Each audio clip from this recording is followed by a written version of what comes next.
In the following video, we are going to be taking a look at a pretty popular Twitter thread recently about how GPT-4 handles compression. We're going to specifically be looking at if GPT-4 can compress a big block of text and see if we can save any tokens or characters along the way.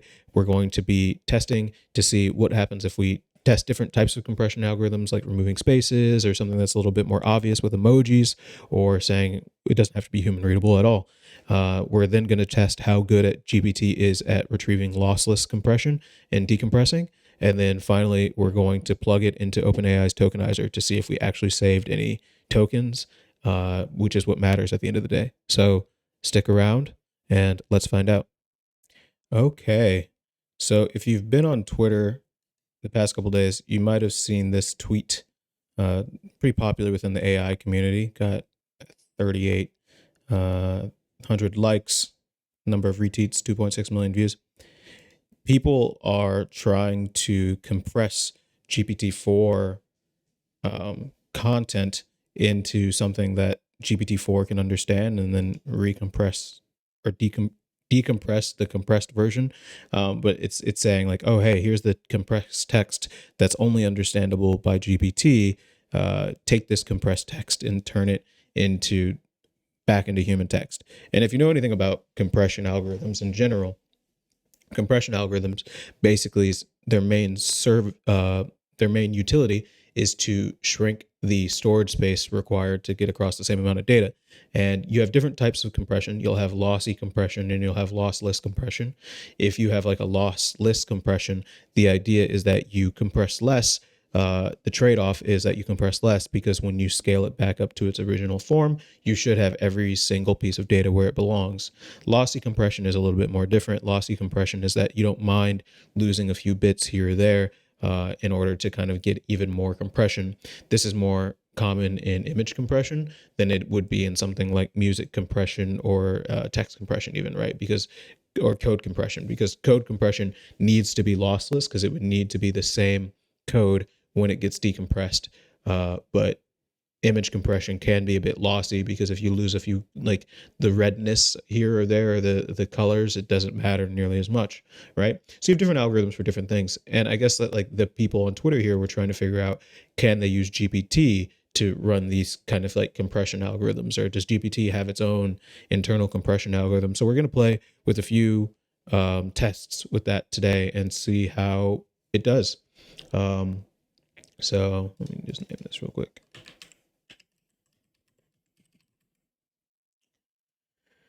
So the first thing that I want to test, obviously, is that we have to get a quote and we have to just try and compress it. And I think that the obvious compression would be to say that we want it to reduce into, there's a version that you can do without spaces, but the problem is without spaces, then how do you know where certain words end?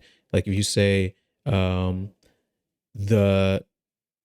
neighborhood, right, then it could be then neighborhood or something like that, right? So like the neighbor eats a potato, right? So if I have that and I just say compress to a version without spaces, you'll get the neighbor. We don't really need the rest of this because just making the point here. But the problem is that if I wanted to decompress this,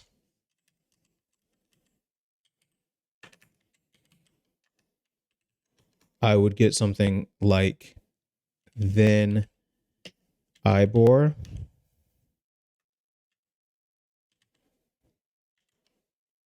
I didn't spell that right, but whatever, versus the neighbor. And obviously, you could have a thing that checks and says like, well, Einbor isn't a word, so it has to be this compression one. But then that's not really a good compression algorithm, right? Another thing that we just saw that does do compression as well is that you can use short speak, right? So if I wanted to say the neighbor eats a potato, instead of saying without spaces, we're going to compress to a version with less letters, we would say something like, let's say,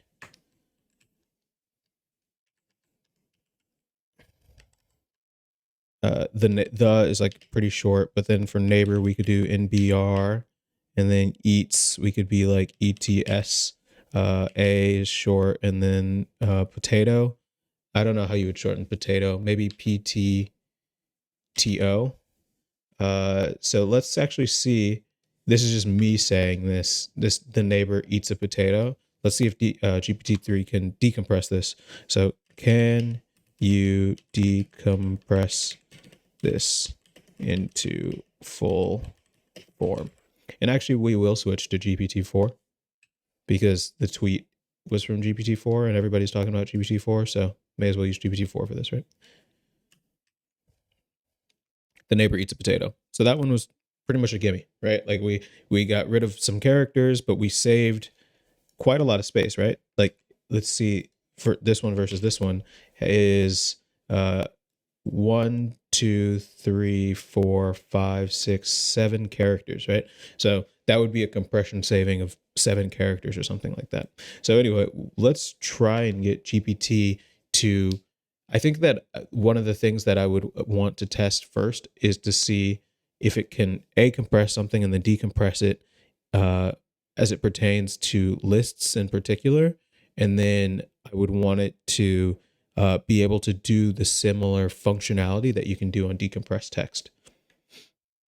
So here's a quote from the web blog that I was just reading about being in practice with things. And it says, the Webster 1913 dictionary includes definition of practice as the practice of rising early, making regular entries of account, daily exercise.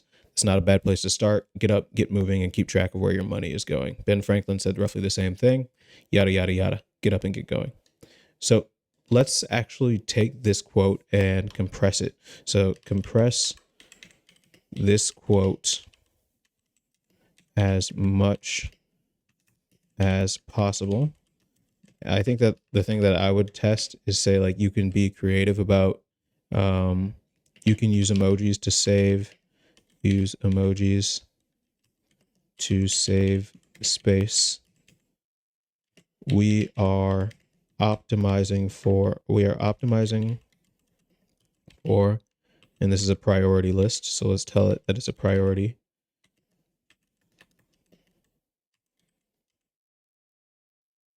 Okay.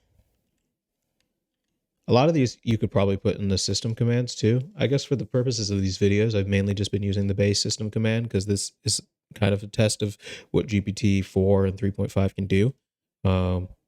But that's something that if you were interested in kind of getting a better output, I would always change the system commands first. I think that this is where you really get your main gains with ChatGPT. It's kind of where you can do fine tuning, as it were. So let's say that we want to say that lossless compression, like we just said, we want it to repeat exactly the way that we had it before, and then we want it to save characters.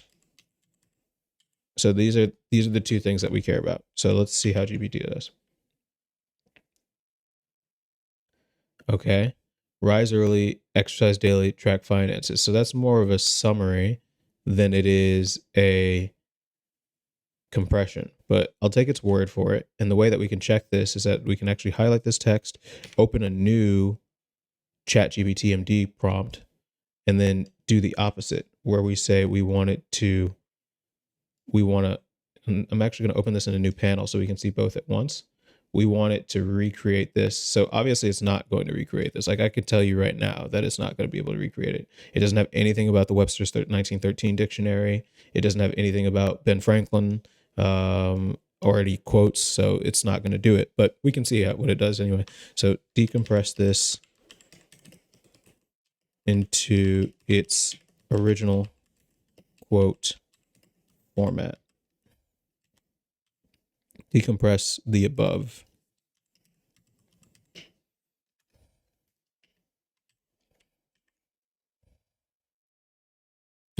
Yeah, right. So it just said rise early, exercise daily, and track finances. So let's see if we could do better. I mean, obviously, what they did over here is that they were saying that compress the following text in a way that fits in a tweet such that you and GPT-4 can reconstruct the intention of the human who wrote the text as closely as possible to the original intention. This is for yourself.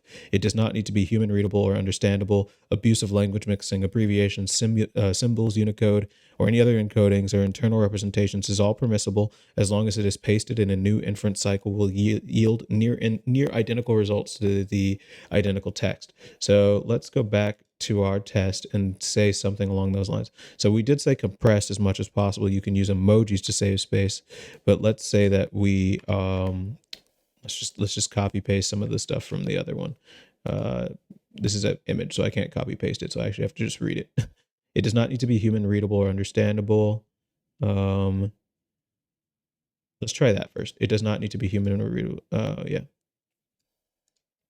You can use any characters to save space. It does not need to be human readable.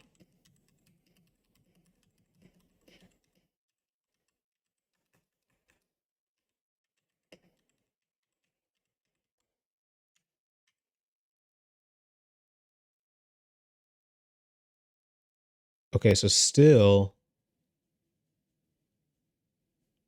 it doesn't have any of the data from 1913 dictionary or anything like that. So we already know that this is a loss. So we don't even need to test that and for saving time. But okay, so let's see if we can come up with one thing that's better, and then we'll go from there. So compress this quote as much as possible. It does not need to be human readable, but the decompressed version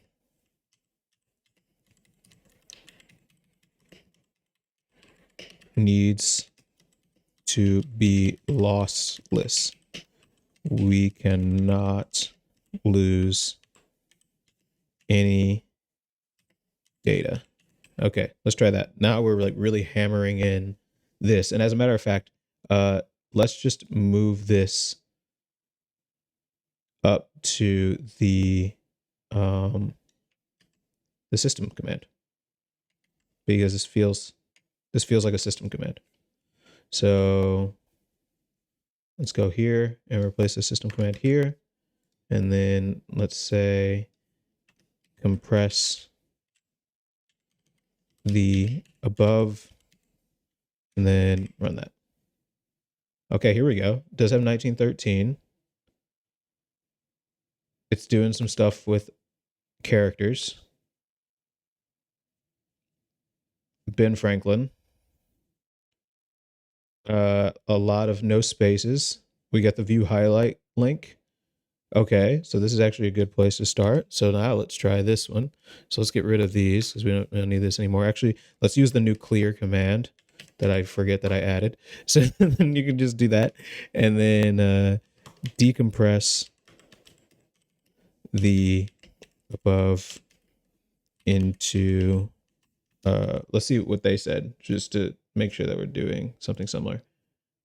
Compressed by GPT-4. Okay, decompress the quote, decompress the above,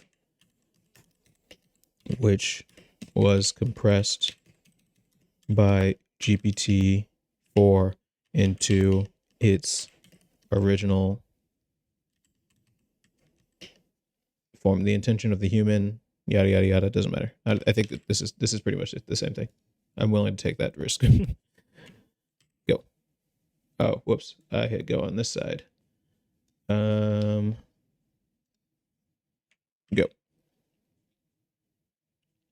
Okay. Here's the decompressed version. The 1913 definition of practice. Wow. That's pretty damn close. Is that exact? The 1913, so it doesn't have the Webster 1913 dictionary definition of practice includes examples such as the practice of rising early, the practice of making regular entries of accounts and daily exercise. Not a bad place to start. Not a bad place to start. That can take you far. That can take you far. Look at that. None of that's revolutionary. Ben Franklin is famous for saying roughly the same thing. Yeah, look at that. You can find similar quotes going back to the edges of written history, but it's a solid place to start. Get up and get going, which is pretty amazing, right? Like these are two completely individual windows. These don't have any relation to each other. There's no sharing between ChatGPT and D notes. I mean, as far as I know, as far as I wrote the app, so you think I'd know, but I guess if there's a chance that it's sending to the same API or something like that, but that's not what's happening here. So one thing that I do want to see is how many tokens did we actually save, right? Because this is nice and all, right? Like we got rid of some spaces, but it's not really that great if we didn't save any tokens. Fortunately for us, OpenAI provides a tokenizer, and we can actually just check to see how many tokens these things are. So let's take this, Control C, Control V it. Okay, and we can't see the tokens, but it is because it's black on black for some reason. But it's 187 tokens for this compressed version. And now let's take the original version and see if we've actually saved any tokens at all, or if we just made our lives harder. So let's do the same thing. See how many tokens it is. Drum roll, please. 155 tokens. So it's actually longer for the compressed version. That's pretty interesting. I wonder why that's the case. Maybe because the tokens, this one doesn't have any spaces, and a lot of tokens are actually reliant, as you can see here, on spaces being within the same token. Like this token 1913 has a space before it, right? Rising early has a space before it. So actually we are getting 617 characters, 155 tokens. Let me look at this one more time. Paste. 467 characters, 187 tokens. So we actually saved a bunch of characters, but we increased our token cost because, as you can see here, the tokens are a lot smaller. We're just getting single lettered tokens that aren't actually saving us space. So I guess counterintuitively, what we're actually seeing here, at least for this one example that we're trying for this 10-minute video, is that there is a compression in characters, which might be useful for humans, but that doesn't necessarily mean that you get a compression in tokens. So this was a pretty interesting experiment. I think that we learned a lot. We learned about system commands and how to compress things, and we learned how to decompress things that GPT, or how to compress things better by using not human readable versions. But funnily enough, we learned that just because something isn't human readable, that doesn't mean that it's actually saving space where it matters, which is your max token count. So thank you for watching. If you want to see the text transcript of this conversation, please be sure to check out the companion post in the description below. Sign up for the newsletter, sign up for the subscribe to the YouTube channel, do all that stuff. And thank you for watching. Have a good one.